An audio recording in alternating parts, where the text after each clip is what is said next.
What's up guys, Auden here. Today I thought it'd be a good idea to go over what I consider to be the perfect Batman experience in the Arkham Trilogy. And with that, I'm going to be going into the amazing aesthetics, enthralling narratives, iconic villains, and masterful voice acting that has reached the impact of the gaming industry in a way that I feel like is very impactful. And to end this whole thing off, we'll be going over what left us in awestruck when the Arkham Knight. You know what? I'll just leave that for later. But with that being said, I hope you guys leave a like and subscribe, and I hope you guys really enjoy the video. Let's jump into it. The Arkham Trilogy started with its first ever game in Batman Arkham Asylum. The game's ability to submerge players in a really good playable environment is one of its defining features. And obviously, since it's a Batman game, it draws a lot of inspiration from the grimy grit of the Batman comics and that kind of, I guess, dark feel that it has. And because of this, the game has some really good design settings, from the haunting Arkham Asylum itself to the well-crafted Joker-infested environments. I feel like it immersed us and made a very immersive experience when it came to the game. I mean, as a person who's recently been replaying the games, I could tell you it's between Arkham Knight and Asylum for aesthetics for me, but let's go on. I know that these might seem like little details, but even like the dim lit like corridors, the flickering lights, and the really good captured darkness of just Gotham shadows feels like we're kind of in Batman's world, which it's supposed to do, but it also makes us feel like Batman. To make it even better, when we get introduced to a lot of the villains and we kind of have this aesthetic by side with them, it makes the experience so much cooler. Like, look at this shot right here, or just look at this clip.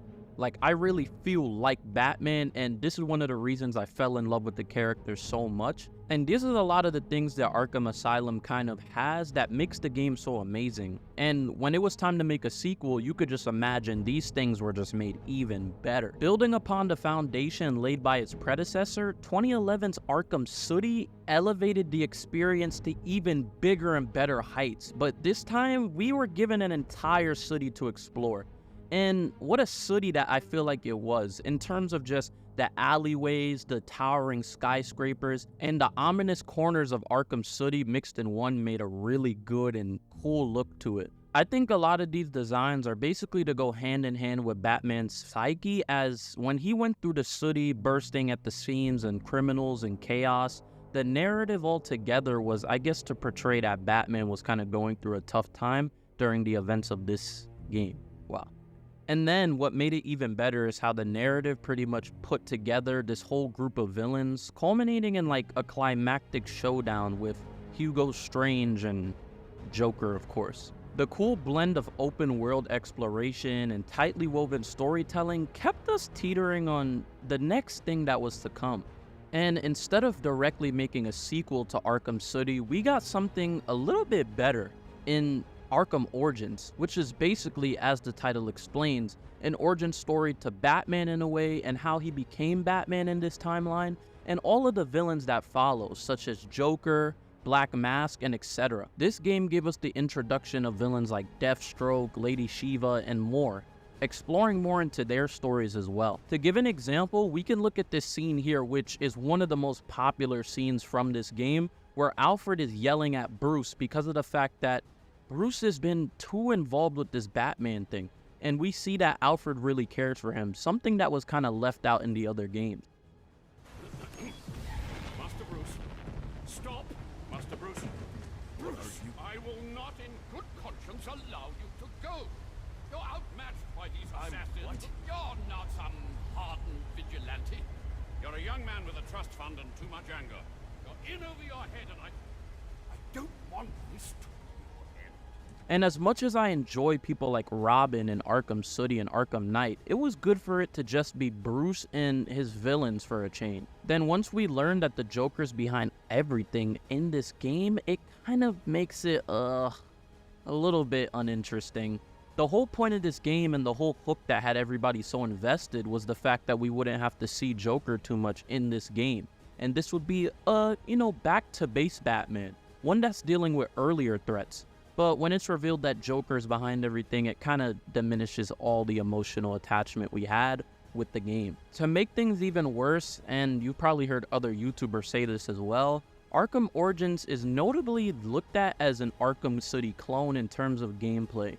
I mean, it's not really that different and doesn't add a lot of new things, which I think Rocksteady had to make sure they did with Knight, but we're going to get to that in a little bit. But besides all of those critiques that people had and myself had, the game is still a really good game, and I feel like it's still better than a lot of other adventure games and open world games that are released. And this is probably the most important detail about Arkham Origins that kind of turned a lot of people off when the game was first introduced and basically announced. It's the fact that it wasn't made by Rocksteady and it was made by WB Games instead. And since Rocksteady was already responsible for making Arkham Asylum and Arkham City, when people heard WB Games were going to be making this, it kind of turned their heads a little bit. But when they announced that there was going to be another Batman Arkham game in the next year and that it was going to be made by Rocksteady, this had fans happy again.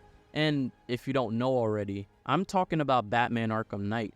With the release of Batman Arkham Knight in 2015, it bestowed upon us as something that was a technological spectacle, I guess. The Batmobile, a symbol of Batman's technological prowess, became one of the biggest things for this game for exploration and combat. And when you mix this with Arkham Origins, which had came out 2 years before, both of these titles had a lot of layers of depth for the universe, expanding the narrative and just connections to the hero, which is obviously Batman. Now, this trilogy wouldn't be complete without its villains, so I'm going to be going over every villain who played a pivotal role in sculpting this world or this version of Batman's world. Let's begin.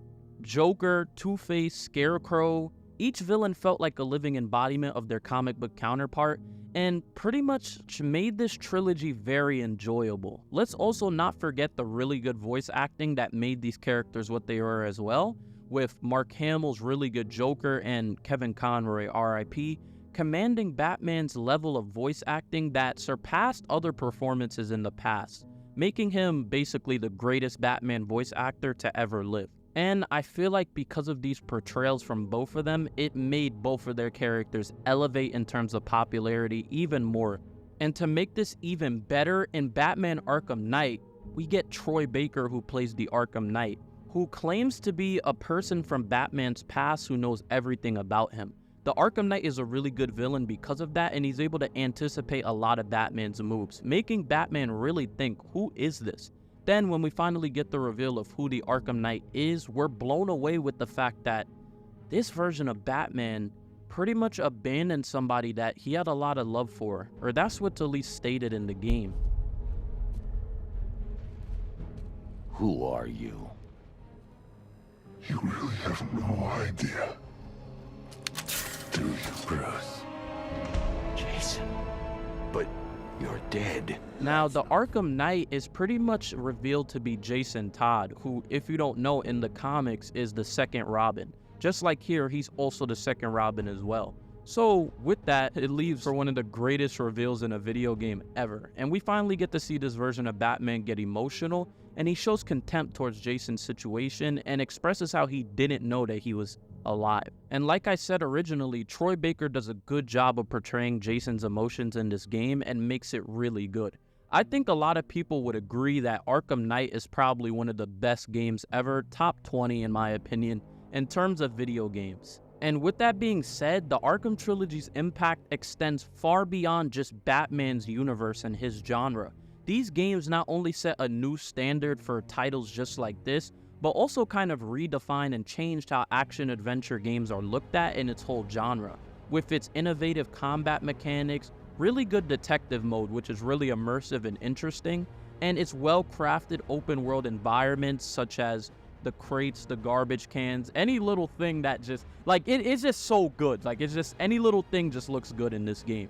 The trilogy also showed the remarkable importance of being able to translate comic book worlds into games and making it a good experience, which led to other games like Spider-Man 2018 being created and more. But with that being said, the Arkham Trilogy isn't just a trio of games, it's really like a journey that immerses players into Batman's psyche and Gotham's underbelly and just the essence of heroism and what it means to be a hero, through its aesthetic, narrative, villains, voice acting, basically everything I said. And it also has one of the greatest video game endings ever, with Batman being revealed to be Bruce Wayne. And, you know, there's other things about the Arkham games that I forgot to mention. which is that there's a lot of spin-offs like comics, things like that. There's also a VR game that touches more on Batman's psyche. But, you know, decided to focus on the main games. And with that being said, with everything in total, this made the games the definitive Batman experience for me.